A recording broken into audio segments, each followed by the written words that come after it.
নমস্কার বন্ধুগণ, তোমরা অনেকেই অধীর আগ্রহে বসেছিল উচ্চ মাধ্যমিক পরীক্ষার্থীরা যে স্যার আমাদের তো বড় প্রশ্ন সবকিছু দিয়ে দিলেন, শর্ট প্রশ্নগুলো কেন দিলেন না?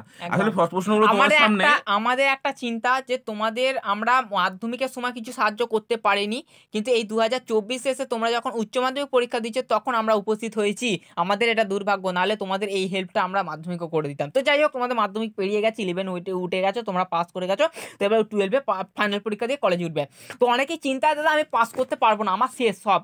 তোমার সব শেষ নয়, তুমি পেয়ে গেছো। কিছু শেষ হয়নি। তুমি যদি সমস্ত কিছু পেতে চাও, মানে ফিরে পেতে চাও, তাহলে কিন্তু চ্যানেলটিকে ফার্স্টে সাবস্ক্রাইব। গ্যারান্টিটা দিয়ে দিন যে এর বাইরে 100% একটা প্রশ্ন যদি আসে আমাকে বলো, একদম প্রত্যেকটা প্রশ্ন এই পিডিএফ থেকেই পাবে তুমি, একদম, কারণ এটা একটা গুরুত্বপূর্ণ বিষয়। সেটা তোমার পরে বোঝাবো। কমেন্ট করে যে আমরা এই এর সাজেশন নিচ্ছি, ওর সাজেশন নিচ্ছি। একটা কথা বলি, শোনো, আপনি আমাদের বিস্তার জানেন না, মানে যারা যে সমস্ত ছাত্রছাত্রী দেখছে, অনেকে সব ভালো ফ্যামিলি থেকে ছাত্রছাত্রী আছে, কেউ কেউ আছে, আমাদের যে সাজেশন তোমরা ধারণা করতে পারবে না। আমরা কত গ্রুপ, অর্থাৎ কত কত স্যারের সঙ্গে যোগাযোগ করে কত কি করে এই সাজেশনগুলো আমরা তৈরি করেছি। এইগুলো জাস্ট আমরা কম্পিউটারে টাইপ করেছি, টাইপ করে এগুলো একটা বইয়ের আকারে তোমাদের তৈরি করেছি, ঠিক আছে? বইটা খুব তাড়াতাড়ি পাবলিশড হবে, চিন্তা নেই। তোমাদের নয়, তোমরা হয়তো পাবে না, কারণ তোমরা এই বইটা আগেই পেয়ে যাচ্ছ, কিন্তু এর পরের জেনারেশন অর্থাৎ 2025-26-এ যারা দেবে তাদের জন্য এই বইটা ফ্রি করে দেওয়া হবে, ঠিক আছে? মোটামুটি 40-50 টাকা দামে পেয়ে যাবে। হ্যাঁ, নিশ্চিন্তে দেখো। তো শোনো, এবার তোমাদের আমরা বিশাল একটা গ্রুপের সঙ্গে যুক্ত আছি। এবার দেখো, তোমাদের একটাই কাজ হচ্ছে, এই পিডিএফটা কি করে পাবে, আর এই প্রশ্নপত্রটা কি আমি স্ক্রিনশট তুলে নেবো? কিচ্ছু না, পিডিএফ রেডি, তোমরা শুধু অপেক্ষা করো, ভিডিওটা দেখো কি কি রয়েছে পিডিএফ। দেখো, প্রথম থেকে শেষ অবধি এখানে স্ক্রিনশট তুলে নিতে পারো, তুমি যা খুশি করতে পারো, কোনো সমস্যা নেই। কিন্তু আমি বলতে চাইছি, এই যে পিডিএফটা দেখতে পাচ্ছ, পিডিএফটা অত্যন্ত গুরুত্বপূর্ণ অংশ। প্রথম থেকে শেষ অবধি তুমি ভিডিওটা তোমাকে দেখতেই হবে, কারণ দেখো, তুমি প্রথম থেকে শেষ অবধি ভিডিওটা দেখো, তুমি স্ক্রিনশট তুলে নিতে পারো, বা তুমি পিডিএফটা কালেকশন করার জন্য তোমার প্রথম থেকে শেষ অবধি ভিডিওটা দেখতে হবে। এবার তোমাদের একটা বক্তব্য, এখানে কে কি আছে দেখো। এখানে ভাষা বিজ্ঞান থেকে আছে, মানে ভাষা বিজ্ঞান দেখো, মুন্ডমাল থেকে শুরু করে, তারপর সঞ্জনী ব্যাকরণ থেকে শুরু, ডিকশনারি শব্দটি কোথা থেকে এসেছে, ল্যাড ল্যাস সমস্ত কিছুই আছে। এখান থেকে তোমাদের একটা প্রশ্ন আমি বলি, যে তোমাদের মনের প্রশ্ন, দাদা এতগুলো প্রশ্ন, তুমি এতগুলো প্রশ্ন কিচ্ছু নয়, তুমি এখান থেকে একটা প্রশ্ন ফেলবে না, প্রত্যেকটা করে যাও। এখান থেকে আমরা খুঁটিয়ে খুঁটিয়ে প্রশ্নগুলো তুলেছি। দেখো, সংক্ষেপিত পদ বা ক্লিপিংস কাকে বলে, আর এর মধ্যে আর একটা দেখো তোমার রেজিস্টার কি, আর তারপর দেখো একটা যে সঞ্জননী ব্যাকরণ আর ডিকশনারি শব্দ কোথা থেকে পাওয়া যায়, এইগুলো মোস্ট ইম্পর্টেন্ট। ক্রানবেরি রূপমূল কি, মোস্ট ইম্পর্টেন্ট প্রশ্ন। এখান থেকে তোমরা একটা প্রশ্ন বাদ দেবে না। তুমি মনে রাখবে, ভাষা থেকে তুমি কমন, তোমার বুকের ছাতিটা পরীক্ষার হলে এরকম 14 গুণ বেরিয়ে যাবে, ঠিক আছে? তুমি ধারণা করতে পারবে না, এই প্রশ্ন নিয়ে তুমি পরীক্ষার হলে যাবে, টুকটুক করে দাগ মারবে, এমসিকিউ মিটে গেল, এরপর তুমি যাবে এসিকিউ লিখবে, হয়ে গেল। এবার বড় প্রশ্নের মানে প্রশ্নপত্র তোমাদের দিয়ে দিয়েছি, কি প্রশ্ন এসে গেছে মোটামুটি, তোমরা যাও গিয়ে ওখান থেকে করে না। পাস নিয়ে তোমাদের আর কোনো চিন্তাই রইলো না, তোমাদের দিয়ে দিলাম। এবার তোমাদের কাজ দেখো, তোমাদের একটা কাজ তো রয়েছে রে বাবা। আমরা তো উত্তরগুলো আমরা দিতে পারতাম, কিন্তু উত্তরগুলো একটু সমস্যার জন্য আমাদের টাইম, তোমাদের দিতে পারি কিন্তু আমাদের দিতে গেলে তোমরা তো দিয়ে দিতে পারবে না।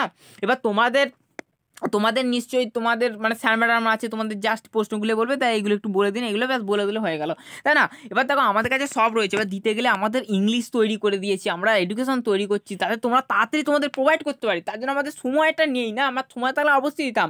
তো এবার দেখো, তোমাদের একটাই কাজ হচ্ছে, দেখো তোমাদের বই আছে, বই থেকে খুঁটিয়ে খুঁটিয়ে প্রশ্নগুলো দেখে নাও, ব্যাস। এবার তোমার স্যার ম্যাডাম যদি থাকে, তাকে বলে দেয় এটার উত্তরটা বলে, এটার উত্তর বলে দেয়। এবার চলো আমরা তাহলে পিডিএফটা ভালো করে দেখে নিই। দেখুন, ল্যাডলাস কি, 1 মিনিট স্যার, দেখুন ল্যাডলাস কি, মোস্ট ইম্পর্টেন্ট, তাই তো? একদম ল্যাডলাস, ঠিক আছে? এবার চলো তাহলে আমরা হনুমান বলছি, কেউ আছে দেখি, ঠিক আছে? কেউ আছে গল্পটা খুব ইন্টারেস্টিং গল্প, সত্যি কথা বলে শেষে মৃত্যুঞ্জয় কিন্তু একদম মৃত্যু হয়ে গেল প্রায় বলতে গেলে। তো যাই হোক, এবার দেখো, ওটা স্বার্থপরতা, কোন নিজেকে পারস্পরিক স্বার্থপরতা বলে উল্লেখ করেছে, এগুলো মোটামুটি আমাদের সব দেখে সবই কমন আছে, ঠিক আছে? এবার এখান থেকে দেখো, তোমাদের অনেকেই মনে করবে এখান থেকে কিছু কিছু প্রশ্ন হয়তো 2023-এ পড়ে গেছে, ঠিক আছে? অনেকের প্রশ্ন তো এমসিকিউ যাই পড়ুক না কেন, তোমরা কিন্তু এটা ভুল করবে না কখনোই, একদম, যে এমসিকিউ এসকিউ কখনোই এটা ভুল করবে না, যেটা এসে গেছে বলে আসবে না, একদম। রিপিটেশন কিন্তু হতেই পারে। আচ্ছা, এবার চলুন ওদের একটু পিডিএফটা দেয়। পিডিএফটা কিভাবে নেবে না, আগে দেখে তো না ওরে বাবা, পিডিএফটা কি আছে, ভুয়ো পিডিএফ না কি? দেখো, ভাত থেকে আমরা 20 করার প্রশ্ন, দেখো এখান থেকে 20 লেখা, 20টা না, ভালো কথা দেখো, 1 2 3 4 5 6 7 8 9 10টা প্রশ্ন, 10টা এসিকিউর মধ্যে কমন পেয়ে গেছো তোমরা। দেখো, ভারতবর্ষ কেউ দিতে পারবে এরকম না। তারপর দেখো, কবিতা থেকে না সব অল টোটাল, তাহলে তোমরা কমন পেয়েই গেলে তাহলে শেষ পর্যন্ত। হ্যাঁ, এ দেখো সব হয়ে গেল। এবার তোমাদের এইগুলো যে জাস্ট এসিকিউ জাস্ট টাইপ অনুযায়ী করা যাবে 30টা, তো 30টা প্রশ্ন মানে 30টা পেজ তোমার আমি দেখেই মনে হচ্ছে তোমরা জলের মতো প্রশ্ন, জলের মতো একদম কমন এসছে তোমাদের। সর্বপ্রথম বাংলা ধ্রুপদ রচনা করেন কে জানো তো, এরা একদম কমন। তারপরে দেখো টপ্পা গান বাংলা জনপ্রিয় করেন রামনিধি গুপ্ত, কোথায় গেল, এই দেখুন রামনিধি গুপ্ত হয়ে গেল। দিন স্যার, এবার ওনাকে একটু ব্যবস্থা আচ্ছা এবার করুন। ওরকে পিডিএফ কি করে কি একটু বলে দিন, ওদের একটু মাত্রা খেয়ে নিন শুনুন একদম। দেখুন পিডিএফটা খুব সহজেই ওরা পেয়ে যাবে একদম। তাহলে ডেসক্রিপশন আচ্ছা বক্সে আমরা লিংক প্রথমে আছে। পাসওয়ার্ড ইউজ করতাম, কিন্তু অনেকের প্রশ্ন দাদা পাসওয়ার্ড সমস্যা হচ্ছে, তাই পশ্চিমবঙ্গের অগণিত ছাত্রছাত্রীরা যাতে ভালো করে পড়াশোনা করতে পারে আমরা- সেই কারণেই আরে- তো আমরা আসল কাজটা একদম। করেছি, যে পিডিএফ এ পাসওয়ার্ডটাই উড়িয়ে দিয়েছি, কিন্তু আর পাসওয়ার্ডটা রেখেওছি, কারণ একদম। তোমাদের পরীক্ষা করতে চাই যে শুধুমাত্র তোমরা প্রথমে যারা আমাদের সাবস্ক্রাইবার রয়েছে তারা ভিডিওটা দেখার পরই পাসওয়ার্ড অটোমেটিক চলে আসবে। অর্থাৎ যারা নতুন সাবস্ক্রাইবার তারা অবশ্যই তোমরা জয়েন করো আমাদের চ্যানেলে, কারণ আমাদের এরপর তোমাদের যে সমস্ত তোমাদের আর্টস থেকে সায়েন্স আমরা সব আছি, আমরা সব প্রশ্নপত্র তোমাদের দিয়ে দেবো। তো ধন্যবাদ, সুস্থ ভালো থেকো। শুধু একটা কথা, ডেসক্রিপশন বক্সে লিংক আছে, একদম। ক্লিক করো এবং আমাদের প্রথম থেকে শেষ আর পর্যন্ত আমাদের দেখো। বই খুব তাড়াতাড়ি পাবলিশ হতে যাচ্ছে, সব জানতে পারবে, কিন্তু তোমরা তো হয়তো পাবে না কারণ তোমরা কলেজে উঠে যাবে, কিন্তু তোমাদের যে ভাই বোন আছে তারা তো পাবে, অবশ্যই রেডি থাকো।